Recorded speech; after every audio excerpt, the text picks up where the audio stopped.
कि आपने कितना किया, मायने ये रखता है कि आप कितना कर सकते थे।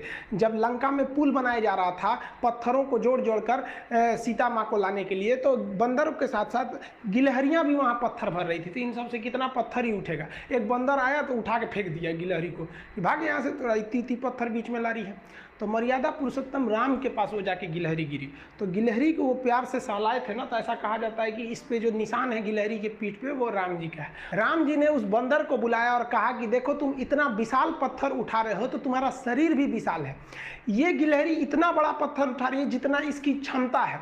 तो आप अगर कामयाब होना चाहते हैं तो आप ये मत सोचिए कि आप हमने आज 8 घंटे पढ़ लिए या 8 घंटा हम मेहनत किए, आप ये सोचिए कि आप कितना कर सकते थे।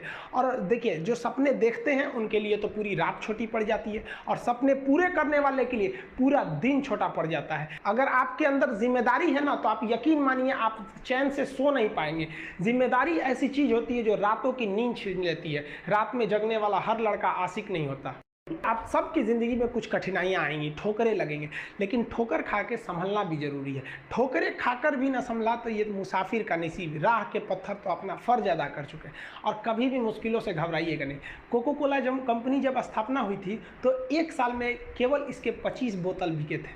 कंपनी का दिमाग हिल गया था। लेकिन आज के समय में दुनिया में हर जगह कोको कोला बिकता है, और इसने तो फिजिक्स को उल्टा कर दिया। लोग कहते हैं ठंडा मतलब तो कोको कोला, भाई साहब ठंडा मतलब वो होता है जिसका टेम्परेचर कम हो। लेकिन इतना भी कहा कि इसके आगे लोग भूल गए कि ठंडा मतलब कोको कोला नहीं होता है, ठंडा मतलब वह चीज जिसका टेम्परेचर कम है। इसलिए परेशानियों से कभी मत घबराइएगा। आगे बढ़ने के लिए तकलीफ का होना जरूरी है, क्योंकि छांव आते ही इंसान के कदम रुक जाते हैं और धूप में कभी कदम नहीं रुकते हैं। ज़रूरी नहीं कि हर चीज़ आपको किताबें और यूनिवर्सिटी में ही पढ़ाया जाएगा। बहुत सी चीज़ें हैं जो आपकी खाली पेट और खाली जेब सिखाएगी, जो आपको कोई टीचर नहीं सिखाएगा। कहते हैं जरा सी छेद क्या हो गई मेरे जेब में, सिक्कों से ज़्यादा तो मेरे रिश्तेदार गिर गए। लाइफ में सबका स्ट्रगल होता है। हम लोग के भी लाइफ में बहुत तकलीफें आई थी। ज़िंदगी में इतने तकलीफ देखे कि अब अगर तकलीफ नहीं होता है तो तकलीफ होता है। ज़िंदगी ने उस मुकाम पर लाकर छोड़ा है जहाँ पसंद तो बहुत कुछ है लेकिन चाहिए कुछ भी नहीं।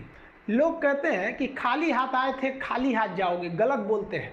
लोग भले खाली हाथ आते हैं लेकिन जब जाते हैं तो अपने साथ कुछ संस्कार, कुछ यादें छोड़ जाते हैं। एपीजे अब्दुल कलाम खाली हाथ तो आए थे, क्या खाली हाथ गए? हमारे जितने देश के लोग हैं उन देशवासियों के लिए एक प्रेरणा के स्रोत बन गए हैं। लेकिन अगर आप खाली हाथ आते हैं और खाली हाथ चले जाते हैं तो आपका पुरुष योनि में जन्म लेने का कोई अर्थ ही नहीं बना। अपनी मंजिल को भुलाकर जिया तो क्या जिया, है दम तुझ में तो उसे पाकर दिखा। लिख दे खून से अपनी कामयाबी की कहानी और बोल उस किस्मत को कि है दम तो मिटा के दिखा।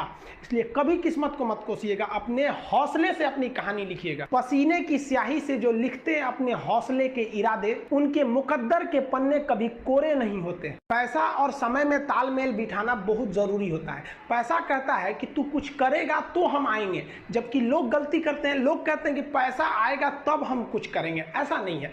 पैसा कहता है कि तू मुझे आज बचा ले, मैं कल तुझे बचा लूंगा। पैसा बेशक भगवान नहीं है और ना ये आपके साथ ऊपर तक जाएगा, लेकिन पैसा जब तक आपके साथ है ना तब तक आपको नीचे गिरने नहीं देगा। देखिए पैसा जीवन में बहुत कुछ है, बहुत कुछ, लेकिन पैसा सब कुछ नहीं है। इंसानियत मायने रखने चाहिए। समय के साथ आप कभी खिलवाड़ मत कीजिएगा। दुख की बात यह है कि समय बहुत कम है, लेकिन सुख की बात यह है कि अभी भी समय है। लेकिन समय के पास इतना समय नहीं है कि आपको दोबारा समय देगा। वक्त नहीं लगाइए आपको यह निर्धारित करने में कि क्या करना है, वरना वक्त निर्धारित कर देगा आपका क्या करना है। जीवन में ना अपने अंदर से अहंकार बिल्कुल निकाल दीजिएगा। अहंकार बहुत ही खराब चीज है। कहते हैं कि अहंकार में इंसान को इंसान नहीं दिखता, छत पे चढ़ जाओ तो खुद का मकान नहीं दिखता। अहंकार नहीं करना चाहिए। छत को बहुत गुरूर था छत होने का, एक मंजिल और बनी और छत फर्श हो गया। अहंकार कभी नहीं कीजिएगा। तूफान ज्यादा होती है तो कश्ती डूब जाती है, और घमंड ज्यादा हो जाती है तो हस्ती डूब जाती है। जिस